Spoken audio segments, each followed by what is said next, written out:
그 안에서 진정한 성장을 이루는 거룩한 삶이 될 수 있도록 함께해 주옵소서. 찬양을 주께 드리며 주 예수님의 이름으로 기도하옵나이다. 아멘. 할렐루야. 예배 중에 저걸 키니까 잡음이 너무 많이 들어가지고. 자, 골로새서 3장 12절부터 봅니다. 17절까지를 보겠습니다.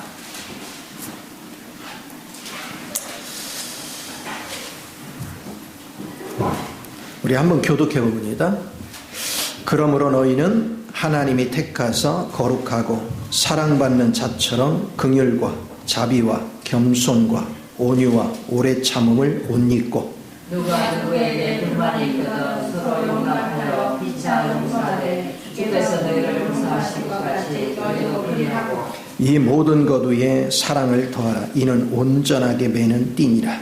그리스도의 평강이 너희 마음을 진정하게 하라. 너희는 평강을 위하여 한 몸으로 부르심을 받았나니 너희는 또한 감사하는 자가 되라. 그리스도의 말씀이 너희 속에 풍성히 거하여 모든 지혜로 피차 가르치며 권면하고 시와 찬송과 신령한 노래를 부르며 감사하는 마음으로 하나님을 찬양하고 또 무엇을 하든지 말에나 일에나 다 주 예수의 이름으로 하고 그를 믿고 하나님 아버지께 감사하라. 할렐루야.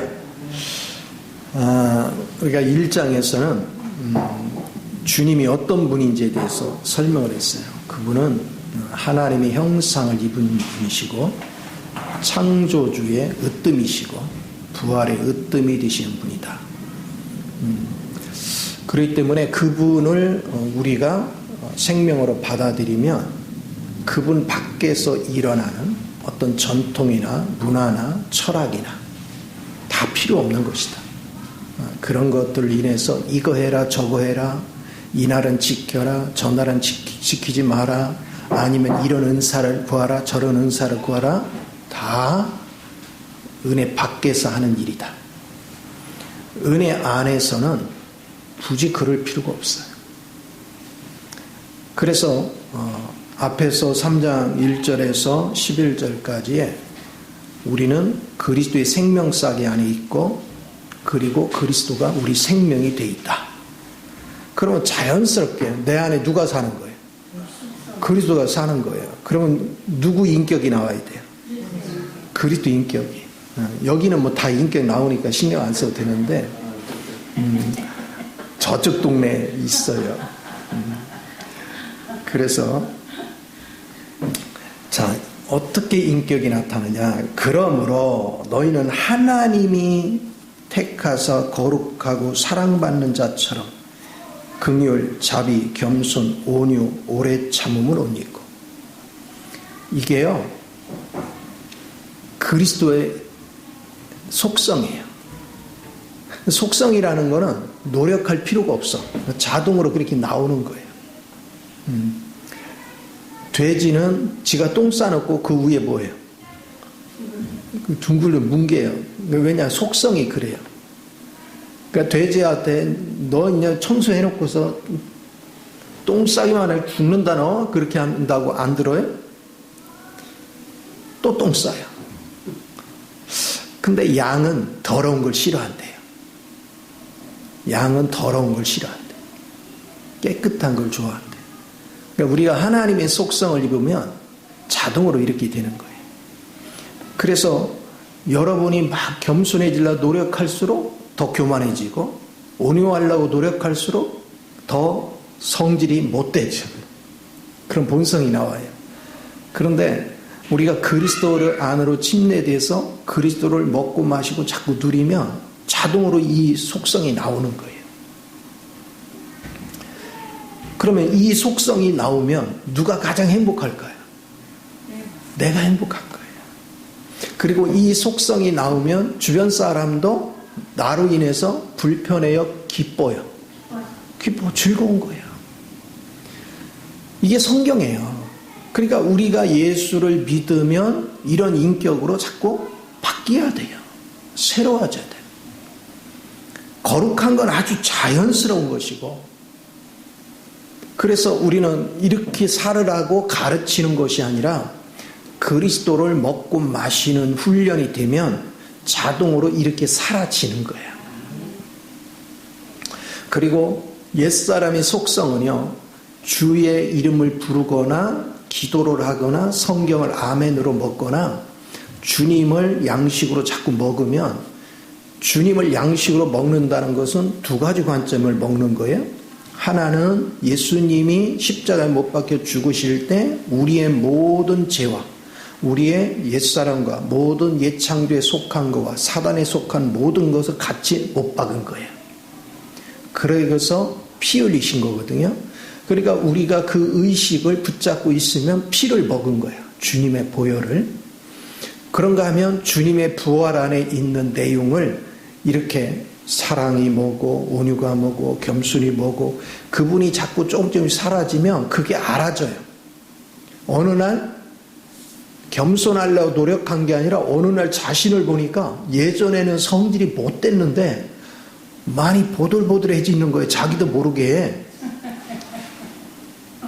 그리고 어느 날 그래, 내가 미쳤나 봐. 왜 그래?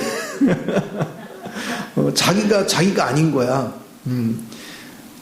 그래서 자기한테 놀란단 말이에요. 마땅히 화를 내야 될 때 화를 안 내고 있는 거야. 남의 일 보듯이. 그러니까 아무렇지 않은 거예요. 이런 속성들을 여러분이 가지면 부활의 생명을 이미 먹고 즐기고 있는 거예요. 그러니까 이 은혜 속에 사는 게 얼마나 행복한지.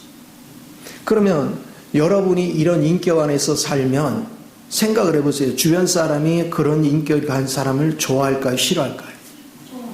그러면 주변 사람이 그런 인격을 가진 사람이 잘 되기를 원할까요? 못 되기를 원할까요? 그렇죠. 그래서 도와주는 거예요. 그래서 삶이 형통해지는 거예요. 생활이 윤택해져요. 내가 어려우면 자꾸 도와서 이 사람이 잘 살 수 있도록 이끌어줘요. 그게 참 귀한 거예요. 이제 제가 목회하면서 장례를 치러보면요, 장례에 가보면 이 사람이 어떤 인생을 살았는지가 보여요. 딱 가면 보여. 어떤 일은 가면 정말 사람이 없어. 이 인생을 잘못 사는 거예요. 또 어떤 곳에 가면 맨 고스톱판, 포카판만 있어. 그건 왜냐하면 그런 사람들은 부만, 권력만 추구하던 사람들. 그런 사람이 많아요. 그러니까 주님 앞에 진실한 사람들은 보면은 많은 성도들이 찾아와요. 그리고 와서 말을 이렇게 그 고인에 대해서 말하는 것을 보면 아, 이분이 어떻게 인생을 살았구나. 그게 보여요. 아름다운 인생을 사는 거죠. 그래서 우리는 내 멋대로 인생을 사는 것이 아니라 그리스도를 살아내는 법을 배워야 돼요. 제가 아침에도 얘기했지만 내 왕국을 만들고자 하는 사람들은 하나님께 구하는 것이 내가 필요한 것만 구해. 하나님 돈 필요해요. 하나님 병 고쳐주세요. 하나님 저 사람 버르장머리 좀 고쳐주세요. 맨 이런 것만 해요. 내 유익한 것만. 그런데 하나님을 추구하는 정말로 하나님의 왕국을 위해서 기도하는 사람들은 하나님 앞에 나를 맡기는 거예요. 하나님, 나를 통해서 하나님의 영광이 드러나야 되는데 제가 부패될 대로 부패돼서 제가 하나님 영광을 드러내지 못해요. 저 자신을 하나님께 맡깁니다. 주님이 저를 주관하 달라고. 주의 은혜 안에서 이중을 사로잡고 주님이 쓰시기에 합당한 대로 인도해 달라고. 그렇게 하나님께 드리는 기도를 하는 거예요. 그래서 어떻게 하면 내가 하나님 앞에 합당한 삶을 살까? 그거를 계속 생각하며 기도하는 거죠. 그래서 내가 주의 생명이 내 안에 조성이 되면 될수록 하나님은 나를 바른 길로 끌어주는 거죠. 왜냐하면 그분의 생명이 내 안에 있으니까 그분이 나로 하여금 갈 길을 밝게 보게 하는 거예요. 그리고 하나님의 성품과 하나님의 능력을 나타내게 하니까 주변 사람들은 기분이 좋은 거예요. 이런 사람 만나면. 그래서 돕는 거예요. 그래서 하나님은 내적으로 돕지요. 밖에서는 사람들의 마음을 움직여서 돕게 하죠. 그러니까 영육간에 잘 되는 거예요. 이게 진짜 신앙생활이거든. 그런데 예배당 뜰을 밟은 지가 그렇게 오래됐는데도 이런 개념이 없어. 지금 성경을 펼쳐놓고 우리가 공부를 하는데 성경을 보니까 너무나도 적나라하게 그리스도 얘기를 한단 말이에요. 그런데 이런 개념도 없이 그냥 예배당 뜰만 밟고 왔다 갔다 하면 자기 고집대로 믿는 거예요. 자기가 하고 싶은 대로 하는 거예요. 그건 믿는 게 아니지요. 그거는 하나님을 믿는 게 아니고 그냥 무당 굿하듯이 절간에 가서 부처가 뭐라고 안 하거든요. 그냥 내가 공들이면 잘 될 거야. 그런 관점에 공들이듯이 그걸 대상을 주님에게로 바꾼 것뿐이야. 주님과 인격적인 교제가 없어. 그런 식의 신앙생활을 해가지고는 이 심각한 문제인 거예요. 근데 이 심각성을 모르는 거야. 그러니까 신앙생활을 이런 식으로 하면 우리 주님은 뭐라고 했습니까? 주여 주여 하는 자가 천국에 들어갈 수가 없다. 주의 뜻대로 행하는 자만 들어간다. 구원받는 거는 주님을 영접한 구원은 받아요. 근데 천년왕국을 들어가는 조건은 하나님 뜻대로 행해야 돼요. 그래서 이것을 우리가 명확하게 인식해야 돼요. 또 요즘 그 선지서를 통해서 계속 배우지만 하나님의 뜻에서 벗어난 생활을 하면 계속 멸망이 따라오는 거예요. 저주가 따라오는 거예요. 하나님은 회전하는 빛이라 그림자가 하나도 없기 때문에 우리를 막 저주가 되게 막 파괴하는 게 아니에요. 우리가 그 길로 가는 거예요.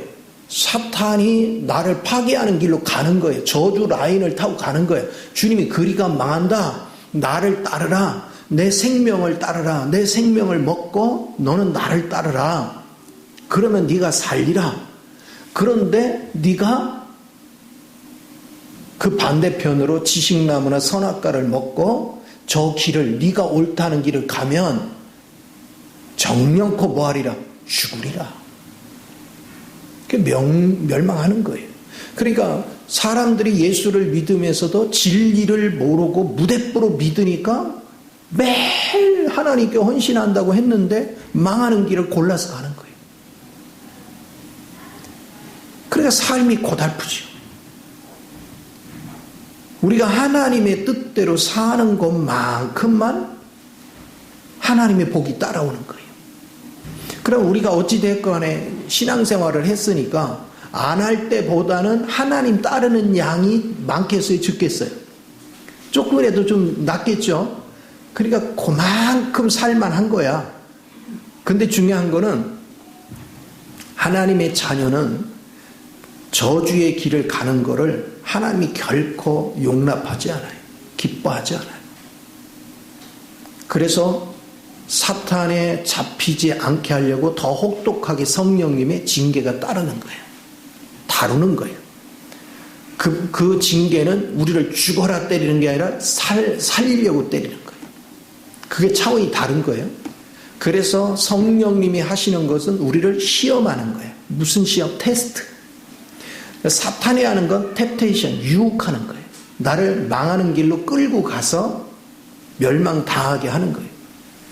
그러니까 여러분이 주를 찾고 주의 이름을 부르고 기도하면서도 주님을 양식으로 먹고 마시는 훈련이 굉장히 중요해요. 그래서 날마다 여러분이 십자가의 죽으심의 의미를 깊이 묵상해 봐요.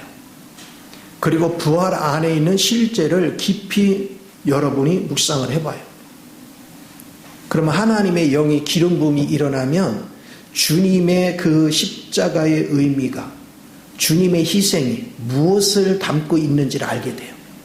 그 안에 주님의 사랑은 마땅한 것이고 그 안에 주님의 모든 내용들, 겸손과 온유와 긍휼과 자비 이런 거, 오래 참음이 다 들어있는 거예요. 이 내용물 때문에 주님은 우리를 위해 희생하신 거예요. 그러니까 주님이 십자가에 죽으실 때 그 내용물을 내가 받아 먹으면 이 내용물이 다 내 거가 돼요.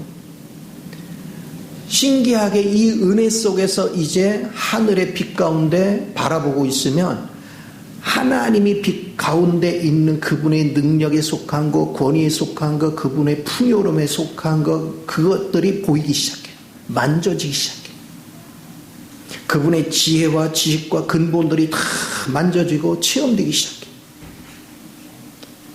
그러면 그거를 경험하고 나면 내가 가지고 있던 능력이나 지혜나 내 나름대로의 권위가 있다고 하는 모든 것들이 주님에 속한 것들을 경험하고 나면 이거는 명함도 못 내밀어.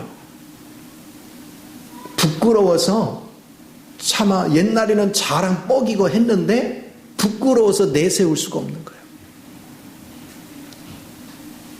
그러니까 주님의 그 엄청난 내용물들을 우리가 이렇게 만지게 되고 그렇게 되면 자연스럽게 내적으로 그분으로 옷 입는 거예요.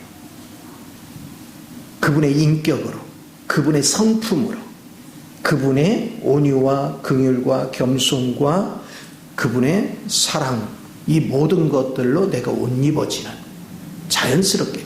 이거는 노력해서 얻는 게 아니에요. 그냥 주님을 먹고 마시고 그분의 먹고 마시는 중에 그분이 이루신 실제에 대해서 내가 인식이 딱 되면 그게 먹어지는 거거든요.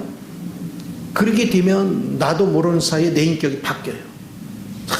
변하는 걸 느껴요. 이 은혜를 경험하는 것이 얼마나 복된 것인지.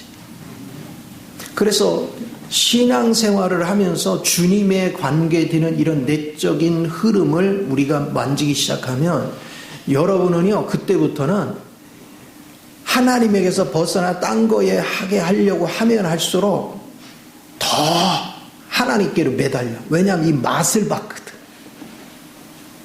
이게 내세의 맛이라는 건데 이 맛을 보고 나면 다른 거 재미 하나도 없어요. 여러분 성경도 언제 읽느냐 하면 맛이 있어야 읽는 거예요. 어느 날 맛을 느끼는 거예요.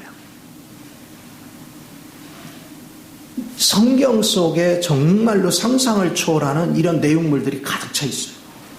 성경은 주님이 어떠하심을 다 표현하는 거예요. 예를 들어서 주님이 어떤 일을 한다, 복음을 전한다, 자 병자를 고친다, 귀신을 쫓아낸다. 그러면 우리는 그냥 단순하게 귀신을 쫓네, 병을 고치네 이렇게 볼지 모르지만 여러분이 영이 깨어나기 시작하면 예를 들어서 나인성의 그 과부의 아들이 죽어서 나오잖아요. 주님 앞에 기도했어요, 안 했어요? 기도 안 했어요. 근데 주님은 그를 살렸어요. 그때 단순하게 살렸다 이렇게 보는 것이 아니라 여러분이 영이 깨어나면 저 과부가 그 당시는 과부는 유산을 받을 자격이 있어요, 없어? 없어요. 그러니까 아들이 죽으면 그 아버지의 유산을 받을 수가 없어요. 그럼 어떻게 살아? 근데 주님은 자비로운 마음이 있는 거야. 긍휼의 마음이 있는 거야.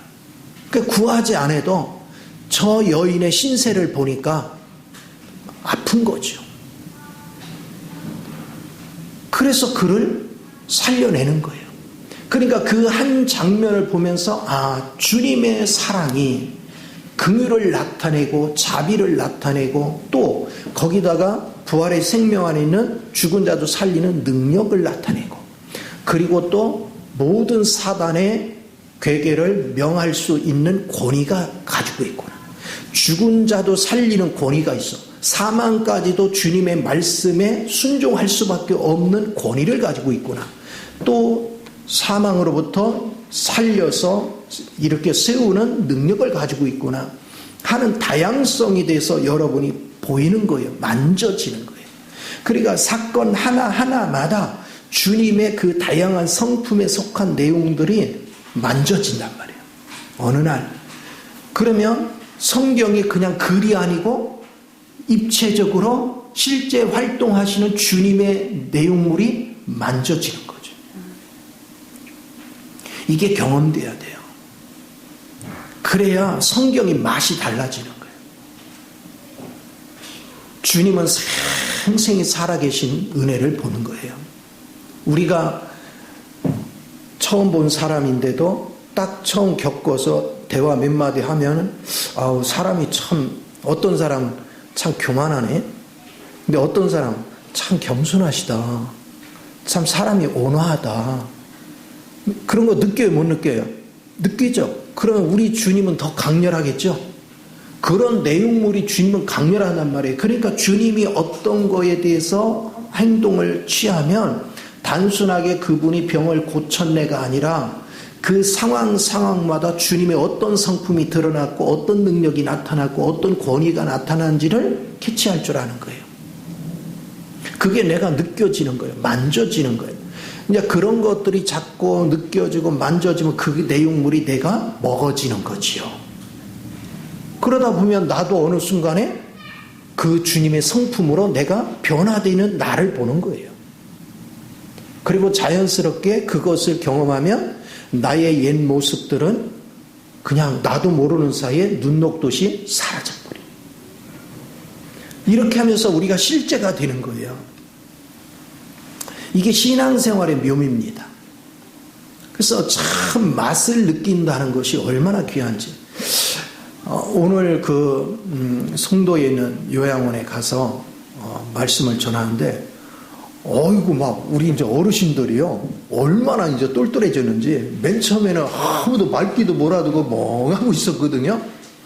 이제는요 정확하게 알아듣고 거기에 같이 화답하고 같이 대화를 하는 거예요. 깨어나니까.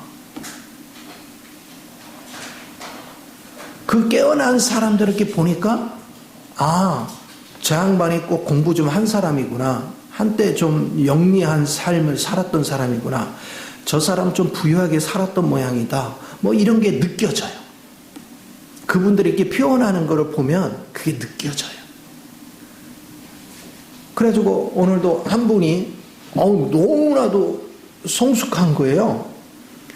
그래서 이렇게 엘리베이터 타고 내려오다가 만났어요. 오늘 막 말씀 표현하시는데 너무너무 은혜 충만하시던데 신앙생활 오래 하셨어요? 그랬더니 예, 장로로 사역을 했습니다. 어느 교회에서요? 그랬더니 숭의교회요. 숭의교회 하면 누구야? 응? 김호 목사인가? 뭐지? 김문호 목사인가? 아니지? 그 유명하신 분 있잖아. 그래요. 하여튼 그런 얘기를 쭉 하시는데 장로님이라도 왜 무지한 장로가 있지만 또 T인 장로가 있잖아. 이분은 상당히 T였구나. 금방 알았어요. 할머니들도 오늘 막 표현들을 얼마나 잘하는지 그럼 내가 주고받으며 얘기를 하는 거야. 말씀을. 일방적으로 얘기하면 힘들어해요. 몸이 힘드니까 25분만 전화해야 되거든. 그 이상 하면은 막 지쳐서 못 있어요. 근데 그 시간도 견디기 힘든 분이 많아. 몸이 힘드니까. 근데 대화식으로 하면 안 지루하거든. 지루하지가 않거든. 그래서 내가 가서 말씀을 전하기 전에 또 찬양들을 한참 하지. 그리고 말씀 전하지. 막 끝나고 내 기도해 주지. 그렇게 하다 보면은 1시간을 버티는 게 쉬운 게 아니에요. 엄청 힘든 거야. 근데 이렇게 대화식으로 하면 지치지를 않아. 그러니까 그런 은혜 안에서 처음에는 하나 말을 못하더니 영이 자꾸 깨어나는 거예요. 반복해서 계속 들으니까. 저는 같은 얘기를 계속해. 왜냐? 새로운 교리 가르쳐줘요? 알아요? 몰라요? 몰라. 그러니까 생활적으로 풀어서 계속 반복 얘기해 드리는 거예요. 그러니까 자꾸 의식이 깨어나는 거예요. 우리는 하나님의 말씀은 다른 거를 듣는 게 아니에요. 매일 똑같은 말씀을 먹는 거야. 같은 밥을 먹듯이. 그 대신에 거기다 반찬 얹듯이 색다르게 요리를 해서 이해하기 편하게 좀 풀어주는 것 뿐이지. 내용물은 똑같다. 그래서 그 그리스도를 자꾸 먹고 마시면 자연스럽게 여러분 하나님 성품이 따라와요. 그러면 내가 신앙생활을 잘 했는지 못했는지는 시간이 갈수록 여기에 얘기하는 주님의 모습이 내게서 나타나죠. 긍휼과 자비와 겸손과 온유와 오래 참음과 거룩, 사랑. 이게 내게서 자꾸 나타나야 되죠. 그러면 내가 성장하고 있다는 증거예요. 근데 신앙생활한 지 오래됐는데 아직도 성질 부리고 막 참지 못하고 막 불같이 얘기하고 품지를 못하고 그냥 속에서 불을 끓고, 그러면 그거는 그냥 종교생활 한 거지 그리스도를 생명으로 먹은 적이 없는 거예요. 그럼 변화가 안 일어나요. 우리는 그리스도의 실제를 붙잡아야 하늘의 축복이 따라오는 것이지, 땅의 성품을 가지고서는 그 땅의 성품이 이 저주를 받았거든요. 그거를 가지고 사는 건 이미 저주 아래 사는 거야. 그러니까 그걸 잊지 말아야 돼요. 내가 예수를 믿었으면 그 예수님은 영 안에 계셔. 우리 혼은 아직도 이 저주 아래 머물러 있어. 근데 이 혼이 영 안으로 빨려 들어가야 돼. 그러려면 어떻게 해야 돼요? 영과 내 영과 성령님과 교제를 많이 해야 돼. 이게 기도야. 기도나 말씀을 통해서 교제를 많이 하면 영이 활성화가 돼. 그래서 이게 차고 넘쳐서 마음까지 적시는 거야. 그러면 그 마음도 하나님의 영에 사로잡혀. 그걸 침례돼 간다 그래. 영 안으로 침례됐다. 그러니까 침례됐으면 나의 옛사람에 속한 건 죽은 것이고 나는 이제 그리스도의 부활의 생명 안에서 사는 거야. 그러면 이 성품이 저절로 나타나요. 거룩함과 사랑과 자비와 오래 참음과 온유와 긍휼, 이런 모든 것들이 자연스럽게 표현되어 나온다. 자, 그러면 13절에 보세요. 누가 누구에게 불만이 있거든 서로 용납하고 피차 용서하되 주께서 너희를 용서하신 것까지 너희도 그리하고. 그래서 이런 마음을 가지면 용서가 차절로 돼요. 이게 하나님을 모르는 사람의 특색은요, 자꾸 저 사람의 단점을 지적을 하고 그것 때문에 화를 내고 그것 때문에 판단하고 정죄해요.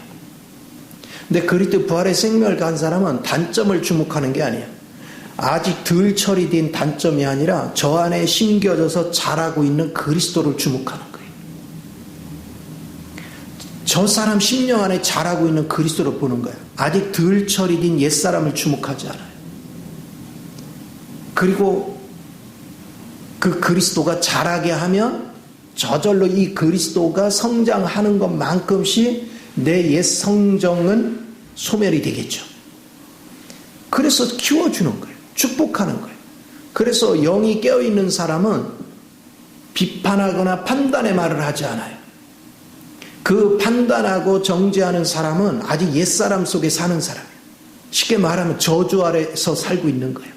하나님의 자녀가 돼서 저주 아래 있으면 되겠냐고요.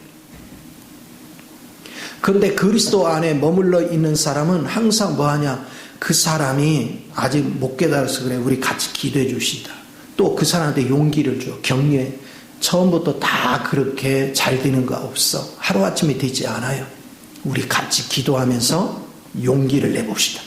주님을 부르면 주님이 친히 만나 주십니다. 이 경험들을 자꾸 나눠주는 거예요. 그래서 항상 축복해요. 그래서 주님의 영에 잡힌 사람은 성도를 시험에 들게 하지 않아요. 아직도 옛사람에 잡혀있고 저주 아래 머물러 있는 사람은 주변 사람을 말만 걸으면 주변 사람이 시험에 들어. 나 저 사람 때문에 교회 오기가 싫어. 그게 저주 아래 있는 거예요. 그런데 항상 집에 있으면 침울하는데 가면 어느 집사님 말 한마디가 너무 나를 따뜻하게 해줘. 그러면 때로는 예배당 가는데 귀찮은데도 가고 싶어져. 그거 얼마나 좋아요. 복을 퍼날르는 거예요, 그 사람한테. 그러면 내가 다른 사람에게 복을 퍼날려면 하나님은 내게 더 한량없는 복을 부어주겠죠. 성령을 한량없이 부어주신다고 그랬죠. 예수님 앞에. 우리한테 똑같아요. 내가 자꾸 다른 사람을 축복을 하면 성령님이 내게 한량없이 부어지는 거예요. 우리가 사도행전 10장 38절에 보면 성령이 한량없이 부어지니까 주님에게서 뭐가 나와요? 능력이 나가죠. 자꾸 능력이 나가. 오늘 우리도 똑같아요. 그러니까 그런 실제적인 성품을 가져야 돼요. 그래서 예수 믿는 것을 어거지로 믿으면 힘들어요. 그런데 주님을 찾고 내가 영으로 먹는 훈련만 하면 자연스럽게 영적인 눈도 떠지고 귀가 열리고 내 성품도 변화가 일어나고 나도 모르게 내가 능력이 붙고 권세가 붙어. 나도 모르게 막 역사가 일어나요. 신기한 거는 내가 병 고치는 능력이 있는지도 모르는데 그냥 옆에 가서 저 사람하고 대화했는데 귀신이 나를 보고 나가. 이렇게 되는 거예요. 그래서 자기도 모르게 병이 고쳐지고 능력이 나타나. 이런 것들이 그냥 편안하게 나타나는 거예요. 모든 성도가 이렇게 돼야 돼요. 그게 살아있는 교회야. 우리는 정말 살아있는 교회가 돼야지 그저 뭐 자기 고집대로 자기 생각대로 막 그런 식으로 신앙생활 하는 거는 그건 교회가 아니에요. 그냥 종교 집단이지. 우리는 종교 집단이 되면 안 돼요. 우리 한 사람 한 사람이 영적으로 바르게 세워져서 모두가 주의 영에 사로잡혀서 하나님의 머리 되신 하나님의 뜻에 순종을 하면 순종도 노력할 필요도 없어. 그냥 주님의 성분이 내 안에 있으면 자동으로 순종이 돼. 그러면 형통해지는 거예요. 모든 사람이 하나님이 준 직능을 깨닫고 사람마다 달란트가 같아요, 틀려요? 다 달라요. 주님이 준 달란트. 근데 하나님의 영이 부어지면 자기도 내가 무슨 달란트가 있는지 몰랐거든? 근데 하나님의 영이 부어지면 자동으로 나와요. 저도 그 예전에는 사람 앞에 서면은 내가 그랬잖아요. 분단장 나와 그러면 7명 중에 내가 분단장이었는데 나오라면 벌써 긴장이 돼서 화장실 가고 싶어. 소변이 마려. 그 정도로 내성적이었는데 하나님의 영이 주어지니까 아무리 많은 사람들이 있어도 요만큼도 떨리지도 않고 그냥 편안하게 말씀을 전한다는 게 그게 하나님이 준 능력이거든요. 그게 달란트야. 근데 예전에는 그걸 몰랐던 거야. 그리고 예전에 나를 알던 친구들이 입장에서는 그렇게 숙기도 없고 그렇게 사람 앞에 서면 말도 못하던 내가 이 대중들 앞에서만 말씀을 전하는 거 보면 놀래가지고 경주에 살고 있는 한 친구가 고등학교 친구가 우연히 유튜브를 보다가 내 이름이 있길래 혹시 내 친구 목사인가? 그래가지고 보니까 난 거야. 그래서 들으면서 자기가 기겁을 했대. 아니 수줍어서 말도 못한 사람이 막 말씀을 전하는데 막 파워풀하게 전하는 거 깜짝 놀랐다는 거예요. 그래서 전화가 왔더라고요. 바로 그런 거예요. 옛날에 나를 알던 사람은 깜짝 놀라죠. 근데 하나님의 영이 나를 사로잡으니까 하나님이 원래 내게 준 달란트가 꽃을 피우는 거야. 강렬한 힘이 나타나는 거예요. 그래서 각자에게 주은 달란트가 꽃을 피우는 거예요. 이것도 주의 은혜인 줄 믿습니다. 그래서 저와 여러분이 항상 잊지 마시고 주님을 먹는 훈련을 하라. 먹는데 복잡하지 않아요. 습관적으로 성경을 읽으세요. 근데 해석하려고 하지 마요. 그냥 아멘 아멘 먹어요. 그러다 뭐 어느 날 영이 깨어나면서 알아져요. 그리고 습관적으로 주의 이름을 부르세요. 그거는 호흡하는 거야. 그리고 여러분이 기도할 때 이거 주세요 저거 주세요가 아니라 나를 드리기 위해서 하나님 손에 저를 맡깁니다. 주님이 쓰시기에 합당한 대로 저를 받아주세요. 그럼 맡겨요. 그러면 하나님이 나를 맡아서 작업을 하시는 거예요. 그러면 나를 이제 맡겼더니 아이고, 내 속에 불순물이 많으니까 처리해야 돼, 안 해야 돼? 해야 돼, 안 해야 돼요? 그래서 그거 제거하기 위해서 장애물 통과를 시킨단 말이에요. 그러면 지금부터 그걸 뽑아내기 위해서 내가 장애물 같은 삶을 허락을 할 텐데, 그러면 하나님께 기도했잖아. 나를 주님께 맡긴다고 기도했잖아. 그래서 맡아서 그 속에는 속성을 다 뽑아내고 하나님 걸로 채우려고 장애물 경기를 시켰어. 인생에 장애물이 자꾸 나타나는 거야. 그러면은 그걸 힘들다고 원망해야 돼, 감사해야 돼. 근데 지금까지 어떻게 했어요? 이거 말고요, 이건 빼고 이거 빨리 해결해 주세요 이랬지. 즐기는 법을 배워야 돼요. 어떤 환경에서도 하나님이 허락하시면 감당하기를 원합니다. 그러나 감당하는 것조차도 주의 은혜를 덧입기를 원합니다. 그래서 이 환경을 피하는 것이 아니라 이 환경을 뛰어넘기를 원합니다. 이 환경을 통과하기를 원합니다. 이러면서 기도하다 보면 여러분이 어느 날 보면 웬만한 것들은 다 통과하고 다 뛰어넘는 힘을 가졌기 때문에, 그러면 세상에 문제가, 이 땅에 사는 동안은 문제가 없다 있다. 사는 동안에는 문제는 항상 있어요. 근데 내가 뛰어넘는 능력을 가지면 문제가 문제로 보인다 안 보인다? 안 보이죠. 이제 뛰어넘으니까. 그래서 행복해지는 거예요. 그래서 즐거워지는 거예요. 그러니까 문제가, 영성이 아무리 돼도 앞에 문제는 계속 밀려와요. 이 땅에 있는 동안에는. 그러나 뛰어넘는 능력을 가졌기 때문에 아무것도 아닌 거예요.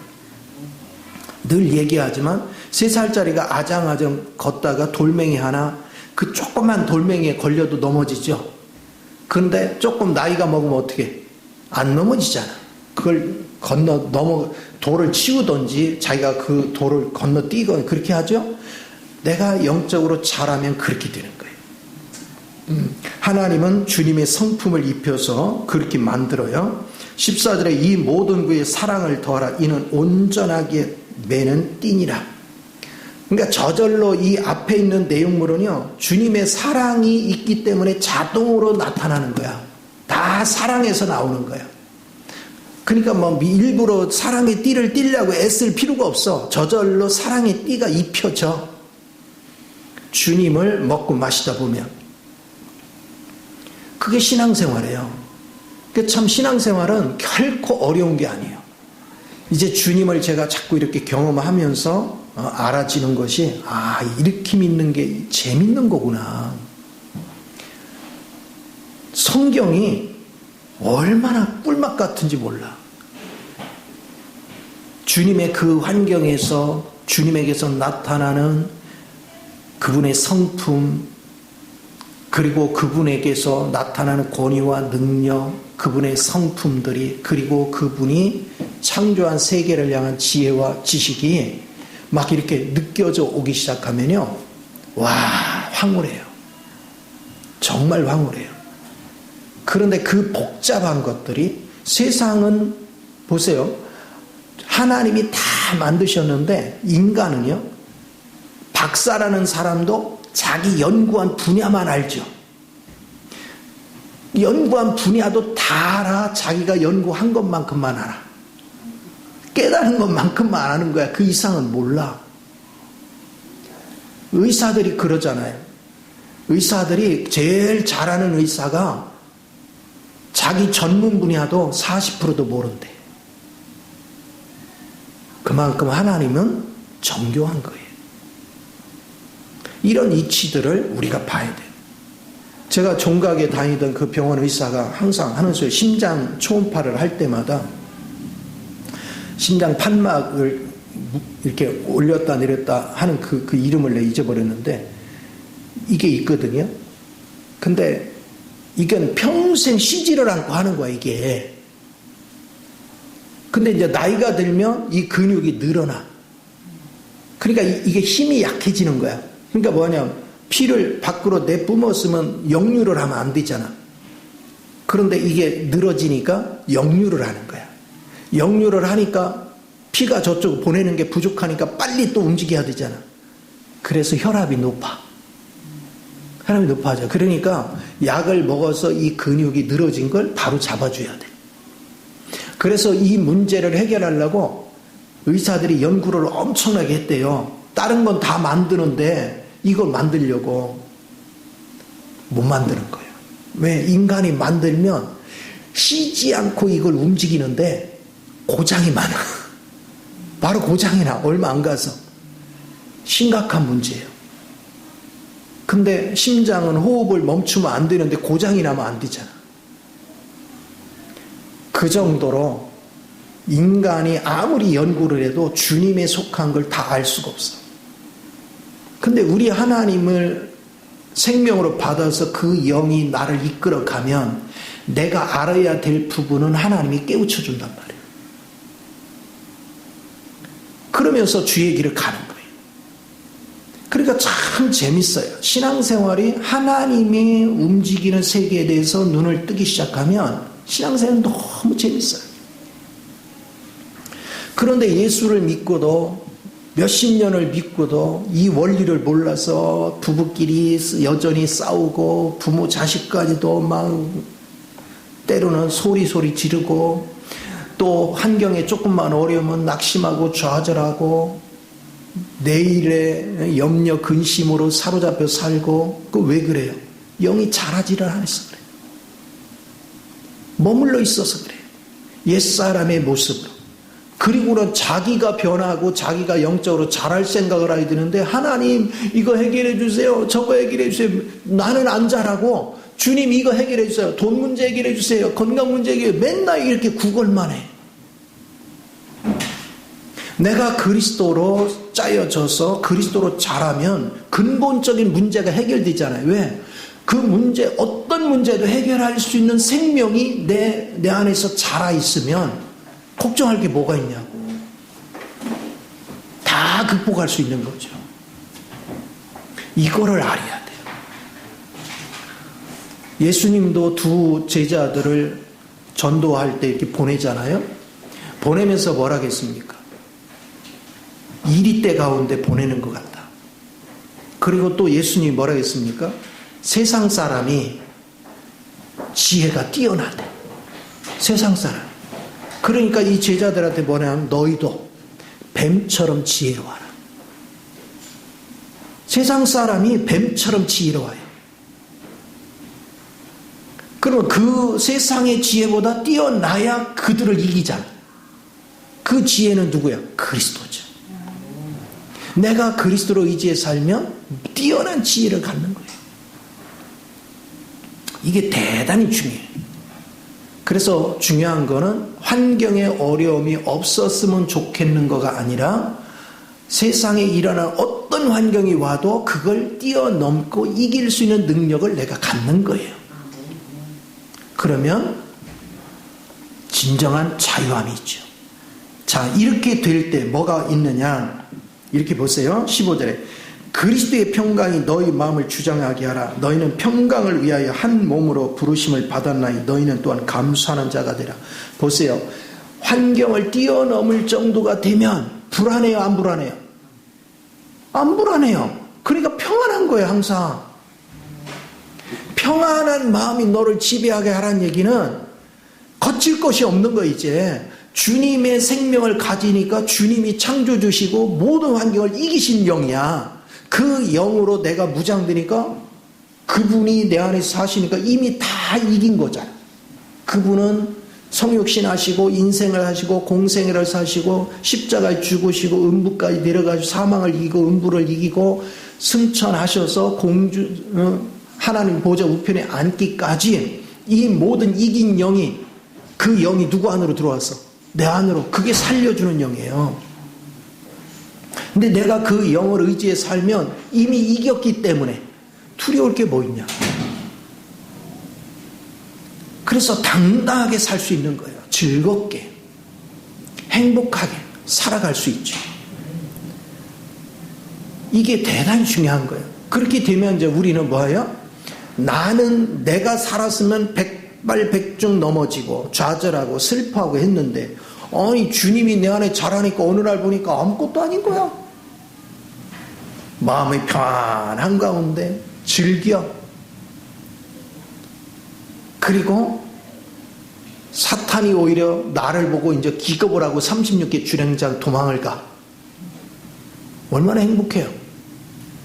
그럼 원래 내가 그럴 능력이 있어요, 없어요? 없어. 그런데 이게 나타났어. 그러니까 어떻게 하래? 감사 찬양해라. 저절로 감사 찬양. 이거는 내 힘으로는 불가능한 일이야. 주님으로 인하여 어떤 환경도 이기는 평강을 가졌어. 그러니까 감사가 저절로 나오는 거야. 내 생명으로 살 때는 너무 힘들었는데 주님의 생명으로 사니까 이게 웬 은혜야. 어떤 환경이 돼도 불안한 게 없어. 걱정이 없어. 진정한 자유를 누릴 수 있는 이 은혜를 가지니까 얼마나 행복해요. 참 이 골로새서가요, 얼마나 순서대로 바울이 영적 체험한 걸 순서대로 쭉 기록하고 있잖아. 참 이 순서대로 기록한 세계를 만지기 시작하니까 너무 행복한 거죠. 즐거운 거예요. 신약에 대해서 이걸 눈 열리면요, 구약은 그냥 시청각 교회가 너무 쉬운 얘기야. 아주 그냥 유치부 수준에서 알만한 내용이 구약이야. 근데 사람들은 신약보다 구약을 더 어려워해. 그쵸? 왜냐? 신약의 이 내용을 만지지 못하면 구약이 뭔 얘기인지 이해를 못해. 근데 알고 보면 아무것도 아니야. 신약에 비하면 완전히 유초등부 수준이야. 근데 여러분이 신약 속에서도 이렇게 주님의 실제적인 것들을 만지면 복된 열매가 일어나요. 이게 아름다운 역사가 있습니다. 자, 그러면서 이렇게 해요. 그리스도의 말씀이 너희 속에 풍성히 거하여 모든 지혜로 피차 가르치며 권면하고 시와 찬송과 신령한 노래를 부르며 감사하는 마음으로 하나님을 찬양하고. 하나님의 말씀이 내 안에 가득 차 있어. 왜요? 누가 사니까? 주님이 내 안에 살잖아. 주님은 우주 만물을 창조하신 분이고 역사를 주관하는 분이야. 그러니까 그분이 모르는 게 있어요, 없어요? 그러니까 말씀이 풍성할 수밖에. 그래서 그분을 의지해서 얘기하다 보면 시와 찬미가 저절로 나오는 거야. 감사가 나오고. 근데 이거를 에베소서 5장 18절 이하에서는 뭐라고 다뤘어요? 성령 충만하라. 여기서는 말씀 충만하라. 여기는 예수님의 초점을 둔 거고 에베소서는 교회에 초점을 둔 거야. 예수님의 영이 내 안에 있으면 그분 자신이 말씀이야. 그러다 보면 교회는 그분의 영이 곧 그 말씀이야. 그 영이 내 안에 충만해야 돼. 그래야 하나가 돼. 그러면 시와 찬미가 있는 거야. 그래서 우리 주님은 머리의 시각으로 볼 때는 말씀을 얘기했고 몸통의 시각으로 볼 때는 영을 얘기한 거예요. 성령 충만하라. 여기는 말씀으로 풍성하라. 그리스도 안에서 여러분이 실제적인 교제를 자꾸 가지면 그냥 알아져요. 여러분이 모든 삶 속에서 일어나는 현상을 딱 보고 있으면 주님의 시각에서 이렇게 보여요. 느끼고. 그걸 자꾸 감지하는 거예요. 어떤 사람을 이렇게 보고 있으면 아, 저 사람이 참 기만술이 뛰어나네. 아주 겉으로는 웃는데 저 사람 이면에는 기만함이 있구나. 교만하구나. 그냥 말 안 해도 알아져요. 그러니까 알면 속아요, 안 속아요? 안 속지. 내가 굳이 뭐 너 교만하구나 말할 필요가 없어. 그럼 나만 알면 돼, 그렇죠? 그럼 내가 안 당하면 돼. 그렇게 하면서 우리는 분별해내는 거야. 아, 내가 교제해야 될 사람, 밀어내야 될 사람이 쫙 갈라지는 거예요. 일부러 밀어낼 필요 없어. 내 마음에서 걸러내는 거예요. 그래서 우리에게 말씀이 풍성해지면 자연스럽게 주를 향한 찬미가 있고 서로를 향한 찬미가 있는 거예요. 그러면 서로를 향해서 권면하고 찬미가 있으려면 상대를 보는 눈이 열려 있어야죠. 그러니까 우리의 영이 열려서 상대의 마음이 읽혀지는 거예요. 자, 사람은 외모를 보지만 우리 주님은 뭘 본다 했어요? 마음의 중심을 본다 했죠. 그러니까 내가 그리스도 영으로 충만해지면 우리도 마음의 중심이 보여요. 이게 자연스러운 거거든요. 본래서 보는 게 아니라 그냥 알아줘요. 저절로. 그렇게 우리가 은혜 속에서 거하는 거죠. 우리가 그동안은 여기서도 쏟고 저기서 쏟고 이렇게도 당해보고 저렇게 당해. 왜 그래요? 우리가 몰라서 그래요. 영이 둔해서, 우둔해서, 무지해서. 그러니까 지난 세월을 쭉 보니까 어이구 그냥 무지해가지고 당한 게 한두 건이 아니야. 나는 주를 위해서 일했는데 맨날 당해. 그 왜냐? 분별이 없어서. 그 당하는 거야. 주의 일도 해야 되지만 분별이 있어야죠. 요한 1서 2장에서도 그랬잖아요. 너희가 영과 혼을 분별하라. 우리는 분별할 수 있어야 돼요. 하나님의 영이 충만하면 이게 분별이 저절로 돼요. 사람을 분별할 수 있는 지각도 열리고. 그렇게 될 때 진정한 시와 찬미가 우리 삶에 나타나는 거죠. 그래서 예수를 잘 믿으면 주님이 내 안에 짜여지고 조성되고 자라면 자랄수록 너무 행복해요. 삶이. 너무너무 행복해. 세상은 어차피 이사야서 2장 22절 말씀같이 인생은 수혜질 가치가 없대. 짧은 인생 사는데 대부분이 염려, 근심, 불안, 초조 속에 살아요. 악을 써가며. 기쁜 시간은 요만큼도 안 돼. 그런데 그리스도 영으로 충만해지니까 나를 힘들게 했던 모든 것들을 다스리고 정복하고 뛰어넘을 수 있는 힘이 있네? 또 분별할 수 있는 힘이 있네? 그러면 얼마나 자유해지겠어요? 얼마나 편안해지겠어요? 그러니까 신앙생활을 건성건성하면 안 돼요. 근데 아무리 좋은 말씀을 주고 바르게 살 수 있도록 이끌어 주려고 해도 본인이 먹기 싫어하면 답이 없어요. 내가 아무리 진수성찬을 찬양해도 입맛 없어 안 먹어 그러면 못 먹는 거야. 어떤 사람 막 진수성찬해서 나는 맛있다 하는데 깨작 그런 사람이 있고, 어떤 사람 말씀이 막 꿀송이라고 먼 데서도 찾아오는 사람이 있는가 하면 어떤 사람은 가까이 있어도 먹으라 해도 절대 안 먹어. 나는 입맛이 달라 그래서 안 먹어. 그게 참 불행한 거죠. 기회가 주어져도 먹을 줄 모르는 사람이 불행한 사람이에요. 기회가 오면 내 걸로 만들어야 그게 복 있는 사람이죠. 예수님이 갈릴리에 자기가 자라던 곳에 가서 많은 기적을 행했어.